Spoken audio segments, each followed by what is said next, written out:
Welcome to the Best by the Worst. The best movies of all time, reviewed by the worst possible critics. If you don't believe us, keep listening to find out.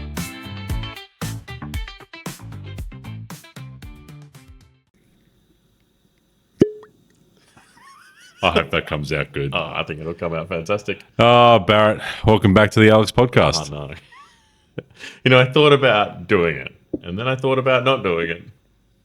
I didn't do it, and you did it. I finally got you. How are you, boy? Yeah, not too bad. This is going to be a very quick podcast, so let's just get that out the way. Yes. So the movie we watched, not great. Not great, and it's going to be summarized very quickly. So we thought we'd spend the first probably half the podcast talking about the drink we have today, because it's not a beer. It's not a beer, Barrett. It's whiskey. Yeah, it's my whiskey of the month that I receive. It is I don't know why I put it on the ground. Let me pick it back up. The Glen Scotia Cabletown Single Malt Scotch Whiskey, 2013 vintage, finished in Bordeaux red wine casks. Oh. Yeah. So, I've got the full description here for you. It's probably more interesting than the movie. Probably. That's why I thought it'd be a good timing to Am I do allowed this. to taste it yet? No. No. So, there's a full spiel about it, but we'll just go into the details. Colour, golden rouge. I would agree, that is golden rouge. Yep.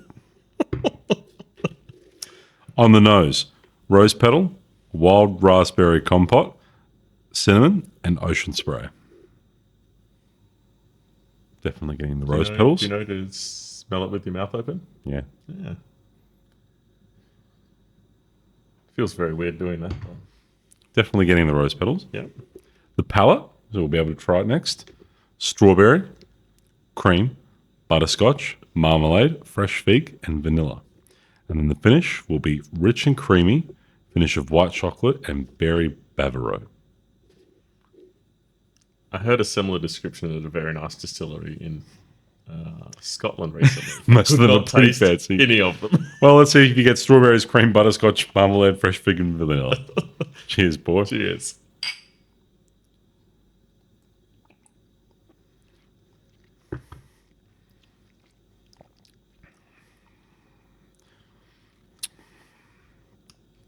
Tastes like whiskey. That's really nice. It's really nice. That's really nice. And that's smooth. And that's 49%. It's very nice. Oh, welcome back to the Whiskey Podcast. Yeah. Got a bit of the butterscotch in there. Some of the vanilla. Yeah, I got that. It's nice. Very nice whiskey. Very good. Podcast done. All right, we'll see you guys next week. Dun, dun, dun, dun. Okay, Barrett, take us off. Maybe I got the title wrong. Maybe it's Gentleman's Agreement. Is it The Gentleman's Agreement? No, I just got a gentleman's agreement, 1947. Yeah, best picture. Budget of 1.9 million or 26 million today. There you go. But I am noticing quite a steep curve on the inflation calculator, so I just went back to 2019 to see what it would be, and it was only 21 million. Bloody inflation. It's bad. It's insane. Yeah, it's a guy writing a story. Oh, man, this movie sucked so much. This movie sucked so much, Barrett. So let's just get through this. No. Come on, tell us about the year. Okay, so we'll kick it off with the year, because the year was a bit more exciting than the movie itself. So, facts. The AK-47 goes into production in the Soviet Union. Wow. Yeah. Thought you'd like that That's one. pretty cool. Yeah. The CIA comes into existence through President Truman. Truman? Huh. Yeah. Yeah. The first telephone conversations between occupants of a moving car and an airplane occur. Ooh. Yeah. That's pretty cool. Yeah. I remember looking up the details of that conversation, and then I forgot. We are a very accurate podcast. Yes. And the Australian fact, Bradman scores his 100th 100. Wow. Yeah. 100th century. That's pretty cool. Yeah. I thought you'd like that too. Yeah. So if Truman's president, because it was Roosevelt that was president, wasn't it, during the war? He died, and then Truman came in. Oh, yeah. Wow. It makes sense of why he's not the president anymore. He died. Yeah, he died. Yeah, he was unwell towards the end of World War II. Yeah. Yeah. The more you learn. Right, do you reckon we're going to get this done in under 30 minutes? Oh, easily. Or under 13 minutes? Well, I reckon by the time I finish the whiskey. So, main actors in this one, Gregory Peck's the main fella, Philip. And then the main girl, well, at least one of the other characters, Dorothy Maguire was Kathy. Yes, Kathy, yep. Was there any other main characters? Annie, I think it was his mum's name. Yeah, and they were hardly really interesting. Really, it was about Gregory Peck's character, Philip. Yes. And... Oh, there is his mate Dave as well. Comes in a little bit later. Yeah, none of them are really big, though. No. So, look, he's a writer. He's a writer, yeah. He's a writer. We got that far, and then about an hour and a half, the world's most boring movie. Was it 2 hours? How long was it? Nearly 2 hours. Oh, yeah, no, over 2 hours. 2 hours and 10 minutes or something like that. Amazing. Please give us a summary of this movie, Barrett. All right. Fact number 1. Okay. I've only got 3 facts. Yep. Because we're keeping this fast and short. It was a book. Mm-hmm. All right. My next 2 facts, I would say really good. Like I searched, because if I wasn't going to do less facts than usual, they had to be good. All right. So we open with a panning shot across the city. A man and a boy are walking. They sit down together. They talk about his mum dying.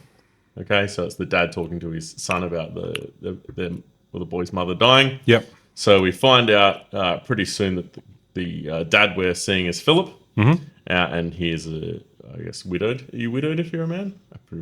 Yeah. Presume, yeah. Yeah. Yeah. So you're widow, and then we go back home and the boy's grandmother's there, and that's Philip's mum. Yeah. Yep. All right. This is going to skip some bits because, my goodness, not much happened. He arrives at the office of his magazine where he works. Yep. For a meeting. He meets a girl there called Kathy. Yep. Yep. He's trying to work out what his next piece that he's going to write for the magazine's going to be. You never really picked up on what he worked on before, so I'm just assuming he was like a decent writer that's written a bunch of stuff. It wasn't really clear about that. Yeah. And then Kathy suggests he does a piece on anti-Semitism. Anti-Semitism. Semitism, sorry. Oh, Semitism. man, I knew I was going to get that wrong. Anti-Semitism. Yeah. Anti-Semitism. No, anti-Semitism. Semitism. This is going to be the whole podcast is me trying to say that word. Yeah. I cannot say words good. All right. Wait, do I have it right? Semitism. Hang on. Anti-Semitism. This is going to be embarrassing. Oh, my God. Right. Just pause one moment. It's not going to delay. Yes. No, I'm right. Anti-Semitism. Semitism. Yeah. All right. Kathy has an idea to write an article on that, and his boss goes for it, loves it. Yep. Loves the idea. He's trying to explain to his son what it is, all right? And, I can't say it, but he does a pretty good job of explaining it to his son and why the Jewish people have been so hated. All right? Yep. I think it's still just like post-World War II as well, so I can only assume this movie did so well and won so much because of, there's still the connections to World War II, and there probably still was a lot of, anti-Semitism, and, it just touched the nerve. Yep. Yeah. So the editor of the magazine sends him off to go and write this article. Yep. All right. The next scene is out at dinner with this girl, Kathy. All right. So he, as this movie progresses, he sort of builds a relationship with this girl. So when he was just at the magazine for the first time, it's sort of when he first met her. She had the idea. Now they're having dinner together. And he's sort of talking to her, and he's a bit frustrated about his new article that he's trying to write because he just can't find the right angle. Yeah, he's got like some writer's block, and he just doesn't really know what he's going to do, and he's frustrated, right? Yeah. Yeah. In some scenes after that, his mum wakes up. She's unwell. Yep. And the doctor comes in the morning to check her over. Says that there's nothing really too bad. One thing I did love is the doctor is just smoking like a chimney through all of these scenes. Yeah, we thought she might be having a stroke, but it didn't appear that way. But, throughout this part of the movie too, I felt like half the movie, at the very least the first half, was just them in the kitchen having breakfast. Yes. Right? Yeah. And that's probably half the notes I took, which is around breakfast. And one particular point about breakfast was the breakfast cereal. Yes. So, again, they just kept having these conversations. It was, him, his mum, some little kid. Can't remember the kid. It's his son. Oh, his son. There you go. And then, I just said that. well, anyway. So they were having this cereal, and his kid keeps pouring the cereal into the bowl, and the box just said grape nuts. What the hell's a grape nut? So I did all my research basically on grape nuts. So grape nuts are still a thing, by the way. You can buy grape nuts. I don't know if you can buy it at Oz. I've certainly never seen it, but in the States, it's still a thing. We could have them on the pod. Maybe. Look, it's No popular beer, cereal. no whiskey, grape nuts. Popular cereal. I even went to like the origins of how it used to get made versus now. And so, What is a grape nut? okay, grape nuts is basically it's kind of like granola muesli sort of stuff, right? It's basically like flour, barley, like wheat, yeast, salt. Kind of into like I guess what we would call like a granola-y sort of muesli type cereal, right? Yeah.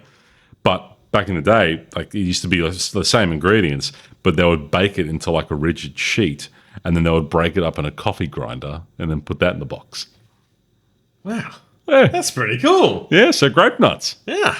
and you can still get it. And so I bailed up Mandy, who was on this podcast because she's from America, and I Yeah. said, "What the hell? What the hell are grape nuts?" She goes, yeah, they're still a thing. And she just kind of described it the same way. And I said, yeah, you can still get it. Yeah. Yeah, Well, maybe she can organise us some. maybe. All right, Mandy, take note of that. Yeah. What were we up to? All right. So his mum's unwell. The doctor's kicking around. He's smoking like a chimney. Mm-hmm. He's talking to his mum, and first bit he tells his mum that the idea for the article that he's trying to write has come from Kathy, and he's like, oh, I don't know how to take the fact that I got this idea from a girl. And his mum gives him a fair old slap around about women's rights, and that's not the right word. What is it? You know what I did like, though? He didn't make out with his mum at any point in the movie. Stop. That was very sidetracked thoughts. Yeah, that pleased me greatly and made this movie 10% better. Yeah. Yeah, his mum slaps him around saying, women can have good ideas too. All right, so it's kind of got a bit of those undertones as well. But he comes up with this grand plan of how he's going to get the right angle for this article, and what is it? He pretends to be Jewish, which may be anti-Semitism in itself, but that's what he does. Yeah. So he decides he's going to pretend to be Jewish, try and get like a first point of view on what it's like to be Jewish. Yeah. And that would aid his writing. Yep. So Movie done. Closed. No, we've got a bit more. He rushes to tell Kathy. Yep. She comes over, he tells her, and they kiss. All right, so their relationship is continuing to... Yeah, far out. Tell you what, though, I don't know what was up with those two, whether they'd never actually made out with anyone before or never kissed anyone before, or if they just hated each other, because all those scenes are just so uncomfortable. Like, they just the way they were like trying to be romantic was real awkward. It was weird, right? Yeah, no, definitely. The kissing was... Yeah, I didn't do enough digging, but I wonder if they just hated each other and just couldn't stand touching each other, and that's the best they could do. I don't know. All right. He tells his plan to the editor, all right, that he's going to pretend to be Jewish. Yeah. Editor loves it. Organizes him a new office with a Jewish receptionist. Amazing. Right? Or assistant or whatever exactly her job role is. And what's the word again, Barrett? Why? You got to get it at least right once. I need to read it. Antiseptimism. No. Tism. Autism. Antisepticism. Antisepticism. Oh, man. I'm not going to be able to say the word. It's just not coming to me. What did I used to say about you about when you mixed up words? Just a blank. Mushmouth. Mushmouth. Yeah. Oh, Mushmouth is back. He is. I can't say it. Semitism. Semitism. Perfect. Anti-Semitism. No. Okay. So Semitism. Semitism. Anti-Semitism. Semitism. Now say it together. Anti-Semitism. Not sem. Semitism. Anti-Semitism. Good. That'll do. Please don't make me do that again. All right. I can't believe we're going to put this on the internet. The doctor says, the doctor's back. The doctor says his mum's going to be okay. But the refers poorly to Jewish doctors, saying that they string along appointments for money. Yeah. So the doctors, he's not real too fond of Jewish people as well. That is where I wanted to weave in another fact. Mm-hmm. And where have I put it? All right. In America, after World War II, there was a thing called the House of Un-American Activities. It adds up. Yeah? No. House Un-American Activities Committee. Right. And that's an acronym. HUAC or something. Anyways. Yep. When this movie came out, they were very upset with it. Oh. The writer, Yeah. well, the rewriter, the person that like adapted the screenplay or rewrote the screenplay, who was also the director, and two of the actors, including what's her name, the mum, Anne, yeah, were put on the Hollywood blacklist for being in this movie and having involvement with it. Hollywood did some really whack things in the Yeah. early days. So I had to look into what the blacklist was, and it was like this unofficial list that no one could really actually find. But then, like, all the producers would check it before they hired actors, and if they were on the blacklist, your career was done. Yeah, kind of like when you can't get back on site and there's like a blacklist but not a blacklist. Yeah, it's the same list that what's the guy from The Whale? Oh, Brendan Fraser. Yeah, Brendan Fraser. He was Fraser. Yeah, Fraser. Yeah. He was definitely on one of those lists. But you know why? Yeah. Go on, tell us. It's a good fact. You've told me before. Yeah, so Brendan Fraser, like, he suffered like a string of like injuries from, filming and other bits and pieces, because he did a lot of obviously like action movies and stuff like that. And he had a terrible run with like really bad injuries, which kind of derailed him a bit. And then he like got divorced. And then I think he just had like some maybe mental health issues as well, tied with a lot of physical issues that took him a while to kind of recover from. And so like he was losing traction as a star from that anyway, because he wasn't like the young hunk, because he put on a lot of weight too. Yeah. But also there was something when he was kind of in his prime, I think, where he was like rejected advances for some, shady, sleazy men that basically tried to sexually assault him. And either something happened or he rejected it from happening, and it like fucked with him big time. But because he rejected that, and we know kind of now the stuff that happens in Hollywood, probably a lot of people don't say no, but because he did, he was kind of put on that blacklist for a little bit. Yeah. Well, for a while until he made his comeback now. Yes, yeah. But yeah. So really what I'm trying to say is I think he needed to suck a dick and he didn't suck the dick. So mad respect for Brendan Fraser. Yeah, mad respect. All right. So what have we got next? Oh, man, we're starting to skim here because Alex and I are losing interest quickly in this movie. Look, let's just be clear. That it really is the movie. And then he encounters some challenges around being, fake Jewish. And it's supposed to, ring true to the viewers around difficulties and, perceived misconceptions about being Jewish and being treated differently. That was really the point of the rest of the movie. Let me just round it out. I think I can do this in about 5 more minutes. He's upset when his receptionist says something bad about Jewish people. Mm-hmm. All right, so even the Jewish people themselves are starting to catch on to the slang and poor terminology that's being used. At this point, Alex and I changed the movie playback to 1.5 speed. Yes, because we were it's just nothing is happening. Nothing happens in this movie. And, that's why this podcast... Grape nuts. That's what happens. Grape nuts. And now we're just going to rattle off some things. Gets in a fight with his girlfriend. Yep. Again, not convinced of their relationship at all. Phone call from Dave. He's coming back to stay. He's coming back from the war, I think. Yeah, and he actually is Jewish. Yeah, he is Jewish. Yeah. Dave, his friend. He goes to stay at a hotel. He's not allowed in the hotel because he's Jewish. Oh, yeah. Yep. His son gets called a dirty Jew at school. Yeah. All right. Or, sorry, not at school. By the kids down the street. Yeah, I think someone said the word kite. Oh, I can't remember. Yep. He tells Dave how hurt he is. He has some problems with the postman who... Postman Pat? No, the postman. Because he writes that he's Jewish on his little card. Oh, yeah. At his post box. And the postman says, you can't write that there. Yeah. All right. So he encounters all these problems.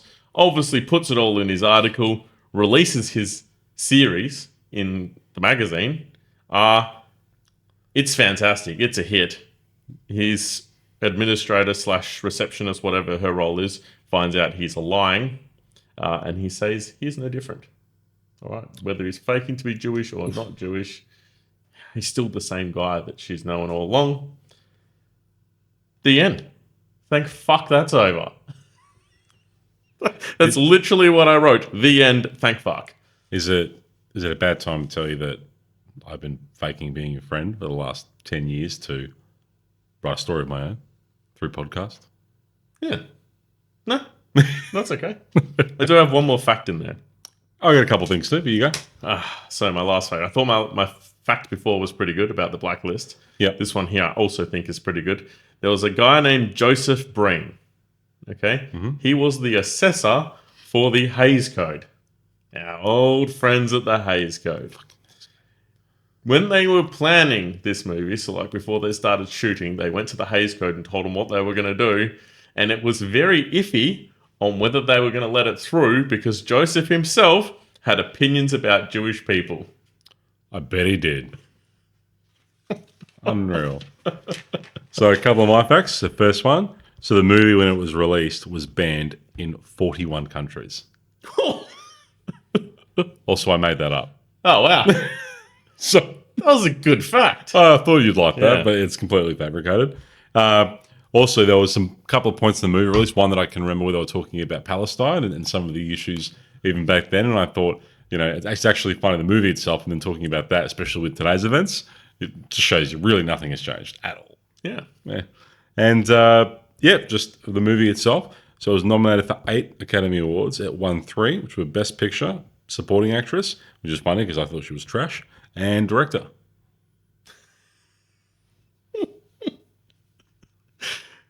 And that's the end. That's the movie. Oh, man. We are at 22 minutes. Well, that's longer than I thought it was going to be. All right. I did think we were going to finish the whiskey first, but apparently we'll just have to finish these after the podcast. Ooh. We've got to rate it. Oh, yeah. Is there even any point? No, we definitely have to rate it. Yeah. How many Barretts out of Barrett? 1. Okay. Can I clarify my score a little bit more? Yeah. The movie itself is 1. The message it tries to send is not too bad. So it's got some legs there, and I can see both sides of why it had so many dramas and it was so successful. It does a very poor job of portraying what it's trying to portray. Yeah, I'll give it a 1 too. All right, so Gentleman's Agreement, 1947. Both Aleks and Barrett scored it a 1. Do yourself a favour. Don't watch it. It's kind of like watching paint dry. In fact, paint drying may be more entertaining because if it's anything like Barrett's paint, it'll leak from the roof. That's So I just have to strike a nerve. no one's going to understand that. I do. And Faz will. All right, well that's half of our listening audience. Exactly. No, we've struggled through this one, which we didn't think was going to be too bad, and now we've got your arch nemesis coming up next. No. What do you want to do about this next movie? So the next movie is Hamlet. Yes.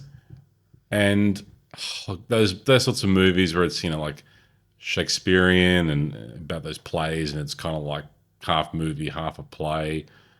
Oh, it's just such a drag. They're just so boring. They're never good. They're never good, Barrett. They're never good. I think this is our hump movie, because on the other side of that, onwards and upwards. Yeah, there is a bit of a golden era coming up, I think. Yeah. But boy, I'm not looking forward to this one. And whenever they do these sorts of movies too, they're never an hour and a half. They're never even 2 hours. They're always a trillion hours long. Oh yeah, it's 3 hours. The only redeeming factor is that it's got who's that guy in it? Don't know, but you'll find out next week. No, famous actor. He was in that movie with the wife that died. Remember, in the house, the crazy housekeeper, Rebecca. Rebecca? Yeah, that guy. God, what's his name?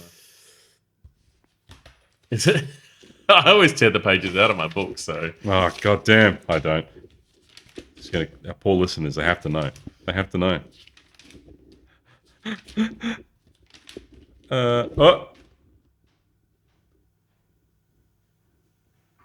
Oh, it didn't write the actor's name.